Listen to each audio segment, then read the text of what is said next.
Genesis 1. In the beginning, when God created the heavens and the earth was a formless void, and darkness covered the face of the deep, while a wind from God swept over the face of the waters. Then God said, "Let there be light." And there was light. And God saw that the light was good. And God separated the light from the darkness. God called the light day, and the darkness he called night. And there was evening, and there was morning, the first day. And God said, "Let there be a dome in the midst of the waters, and let it separate the waters from the waters."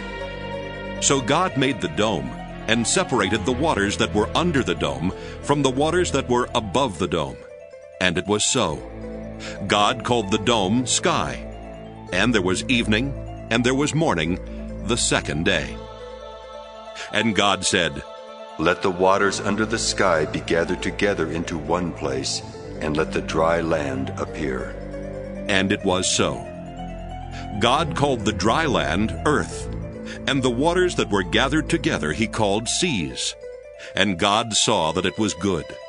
Then God said, "Let the earth put forth vegetation, plants yielding seed, and fruit trees of every kind on earth that bear fruit with the seed in it."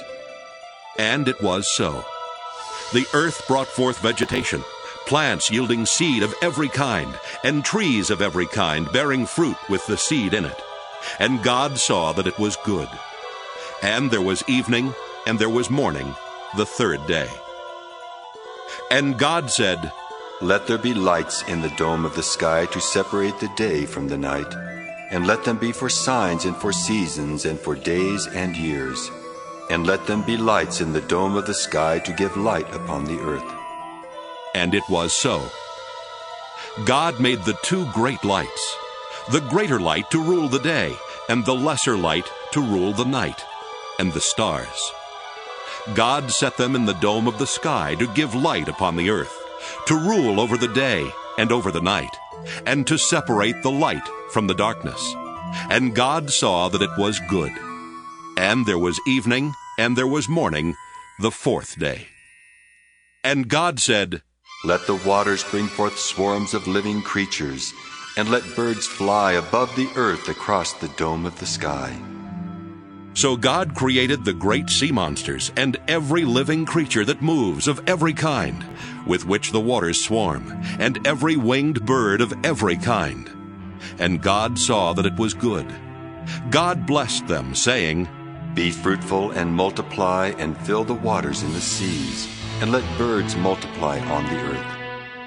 And there was evening, and there was morning, the fifth day. And God said, "Let the earth bring forth living creatures of every kind, cattle and creeping things, and wild animals of the earth of every kind." And it was so. God made the wild animals of the earth of every kind, and the cattle of every kind, and everything that creeps upon the ground of every kind. And God saw that it was good. Then God said, "Let us make humankind in our image, according to our likeness. And let them have dominion over the fish of the sea, and over the birds of the air, and over the cattle, and over all the wild animals of the earth, and over every creeping thing that creeps upon the earth." So God created humankind in his image. In the image of God he created them. Male and female he created them. God blessed them, and God said to them, "Be fruitful and multiply, and fill the earth and subdue it, and have dominion over the fish of the sea, and over the birds of the air, and over every living thing that moves upon the earth." God said, "See, I have given you every plant yielding seed that is upon the face of all the earth, and every tree with seed in its fruit. You shall have them for food. And to every beast of the earth, and to every bird of the air, and to everything that creeps on the earth, everything that has breath of life, I have given every green plant for food." And it was so. God saw everything that he had made, and indeed it was very good. And there was evening, and there was morning, the sixth day.